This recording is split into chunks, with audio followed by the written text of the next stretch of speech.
Un saludo muy cordial para todos los que me acompañan y me siguen y me leen en Letras Creativas. Creo que este trabajo, recordando a mi padre, ha sido muy especial. Y quiero agradecer a Mónica Camacho que de pronto cuando apareció mi fotografía de la época en que ella y yo éramos amigas muy jovencitas, pues ella dijo, mira, ahí está mi amiga hace como 600 siglos. Así pasa cuando uno empieza a recordar y obviamente hay personas que acompañaron esos recuerdos de forma muy especial. Y bueno, pues vamos a ver qué resulta con este trabajo. ¿Cómo es que aparece ese trabajo como necesario, imperativo en mi labor literaria? Una noche de madrugada me despierto y siento que me tocan al hombro y me preguntan por el velero. Mm, ¿Cómo? ¿El velero? Sí, ¿dónde quedó? Yo me digo, no lo sé. Voy a preguntar y nadie lo sabe. Al momento nadie lo sabe. Pero gracias a Plúmbago, que es mi colaborador estrecho, pude encontrar algo muy similar que les quiero presentar el día de hoy. ¿Sí? Esto ya no va a aparecer en el blog, va a aparecer directamente en el libro. El libro estoy planeando titularlo así, Recordando a mi padre, y esto es un borrador. Y bueno, el velero era algo muy similar a esto. Obvio que este velero hecho a tinta china, como el de mi padre, estaba recubierto en un papel de ese de cascarón que le llaman, cartulina de huevo de cascarón, porque se ve así como onduladita. Estaba el velero y mi padre lo recubrió con resina epóxica, como lo han leído, como lo he descrito en el libro. Bueno, pues una noche desperté de madrugada con la idea del barco pintado en tinta china en mi mente. Supuse que era un llamado, una especie de tocar mi hombro para que recordara momentos olvidados, aventuras pasadas y sueños anhelados.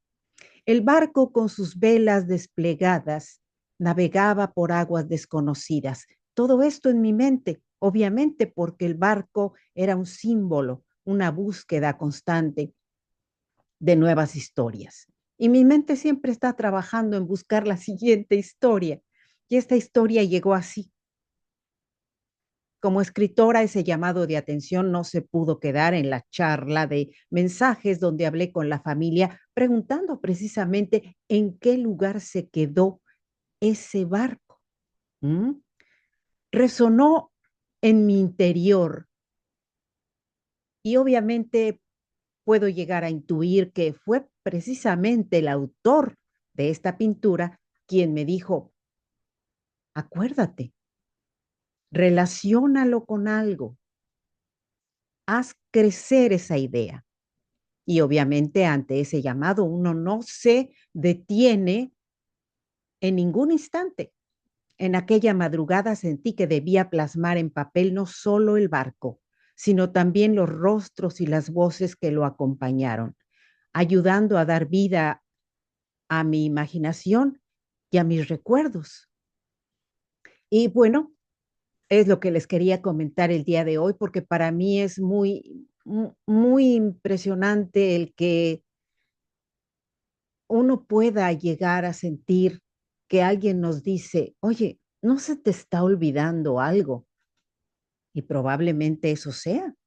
Y no, no se nos olvida. Pero una cosa es que lo recordemos y otra cosa es que lo compartamos. Y en las familias suele suceder eso.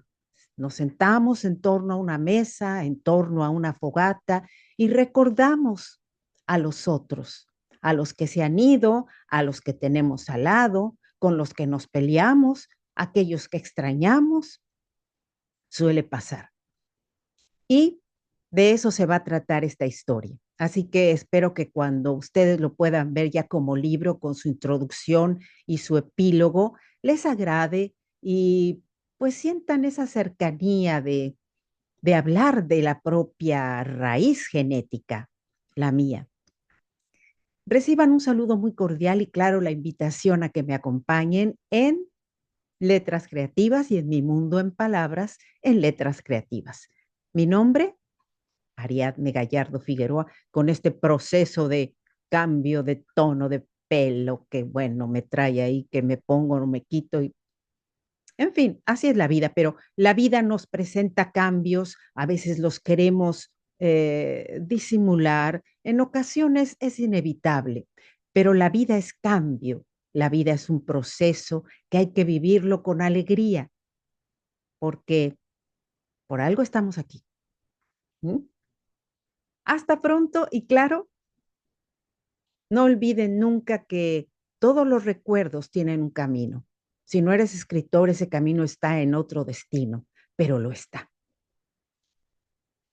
Gracias por escucharme.